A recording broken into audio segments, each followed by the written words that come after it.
गुरु चरण सच्ची शरण। गुरु जी की सारी प्यारी संगत को जय गुरु जी। गुरु जी के चरणों में कोटि कोटि नमन, अनंतम अनंतम अनंतम शुक्राना। संगत जी, आज हम पढ़ेंगे रुद्र संहिता में पार्वती खंड में अध्याय 22 अध्याय पढ़ेंगे हम।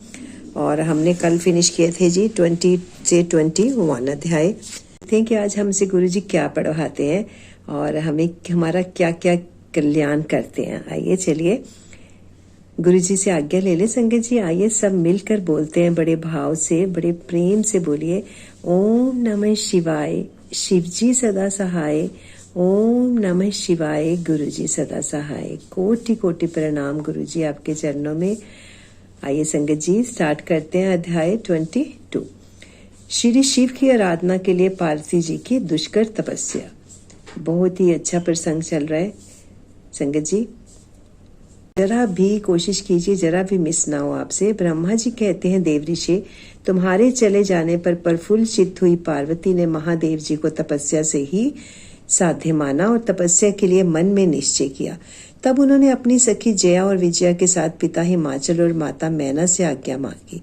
पिता ने तो स्वीकार कर लिया, परंतु माता मैना ने स्नेहवश अनेक प्रकार से समझाया और घर से दूर वन में जाकर तप करने से पुत्री को रोका। ओम नमः शिवाय। मैना ने तपस्या के लिए वन में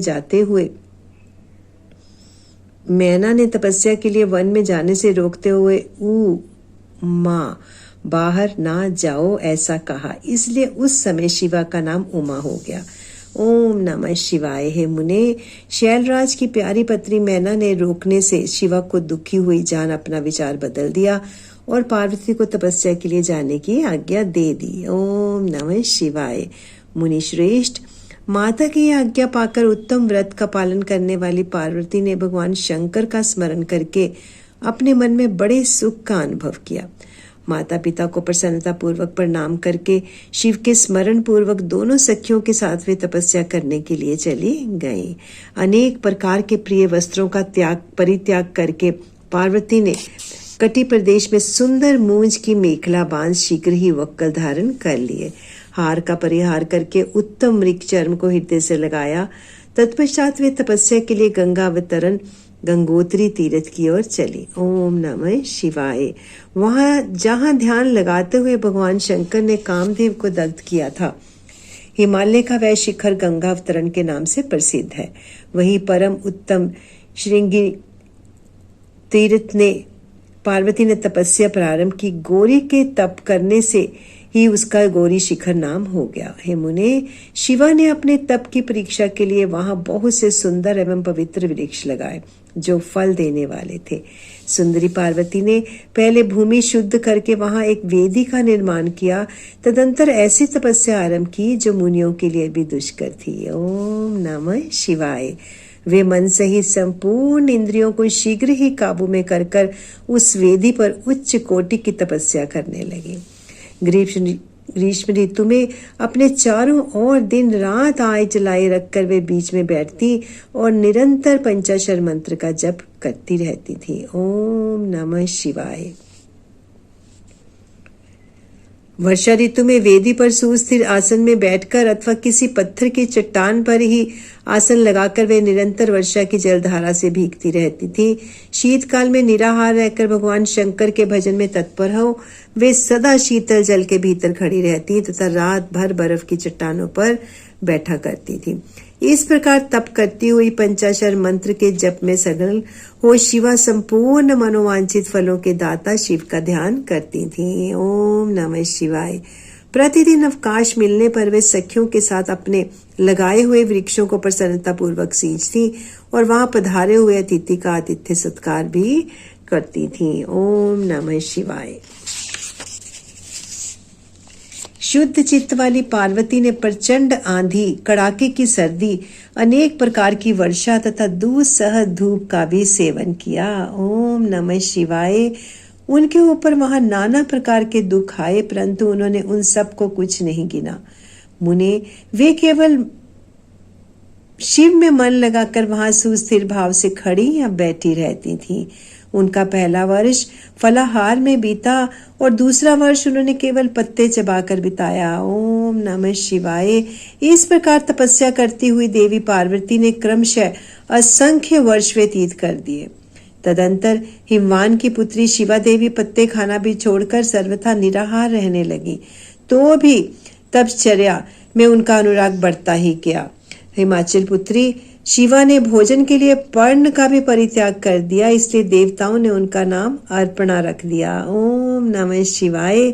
इसके बाद पार्वती भगवान शिव के स्मरण पूर्वक एक पैर से खड़ी हो पंचाक्षर मंत्र का जप करती हुई बड़ी भारी तपस्या करने लगी। ओम नमः शिवाय।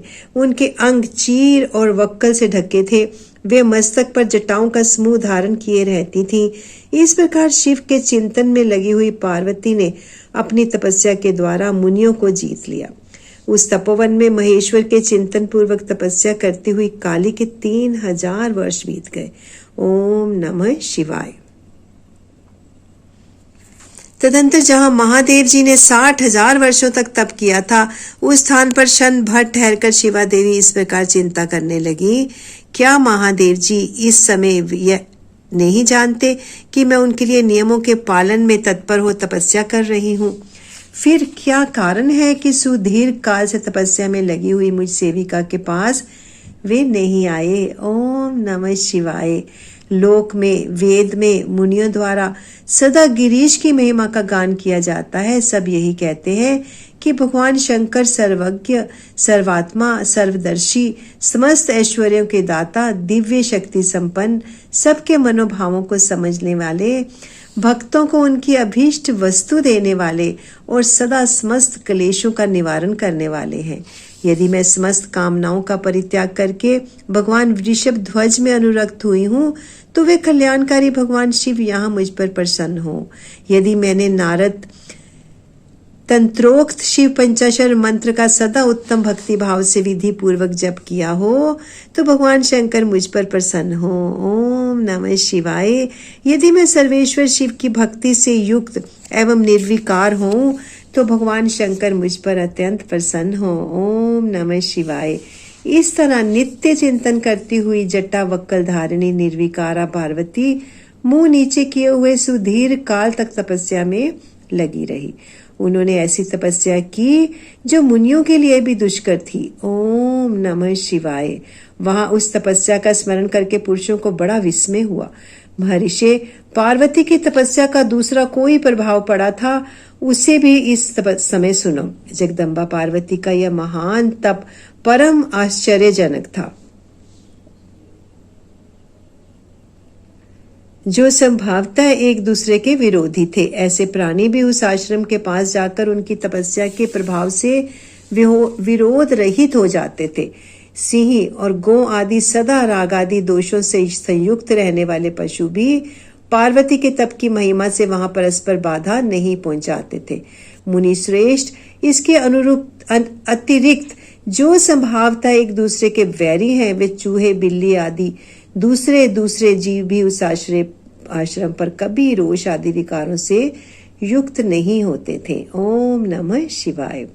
वहां के सभी वृक्षों में सदा फल लगे रहते थे।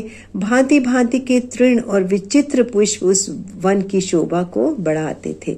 वहां का सारा वन प्रांत कैलाश के समान हो गया, पार्वती के तप की सिद्धि का साकार रूप बन गया।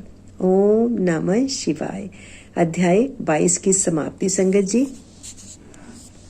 आइए गुरु जी से आज्ञा ले लें। संगत जी बड़े प्रेम से, और उम्मीद करती हूँ बहुत छोटे छोटे अध्याय आप पूरा पढ़ेंगे। एक भी वर्ड है, एक भी जो अक्षर है वो ऐसे नहीं जाना चाहिए उच्चारण रहित।